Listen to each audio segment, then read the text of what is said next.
ఒకప్పుడు ఒక తండ్రికి ఇద్దరు కుమార్తెలు ఉండేవాళ్ళు. పెద్ద కుమార్తెని మట్టి కుండలు చేసే వ్యాపారస్తునికి ఇచ్చి పెళ్లి చేస్తారు. చిన్న కుమార్తెని ఒక రైతుకిచ్చి పెళ్లి చేస్తారు. కొన్ని రోజుల తర్వాత తండ్రి చిన్న కుమార్తె దగ్గరికి వెళ్లి ఎలా ఉన్నావు బిడ్డ అని అడిగితే అమ్మాయి చాలా బాధగా, నాన్న ఈసారి చాలా కష్టపడి పొలం పనులు అయితే చేశాము, కానీ వర్షాలు లేని కారణంగా పంట పండదేమో అనిపిస్తుంది, కాబట్టి మా గురించి ప్రార్థన చేయనా అంటే సరేనమ్మా నీకు అంతా మంచి జరుగుతుందని చెప్పేసి అక్కడి నుంచి వెళ్ళిపోతాడు.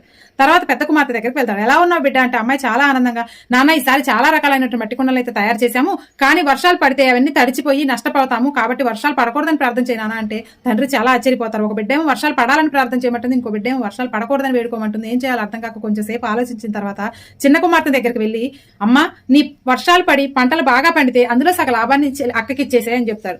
పెద్ద కుమార్తె దగ్గరికి వెళ్లి వర్షాలు పడకుండా ఉండి నీ వ్యాపారం బాగా జరిగితే అందులో సగ లాభాన్ని చెల్లికి ఇచ్చేసాయని చెప్తాడు. అప్పుడు వాళ్ళిద్దరూ కూడా తండ్రి చేసినటువంటి ఆలోచనకి చాలా సంతోషపడతారు.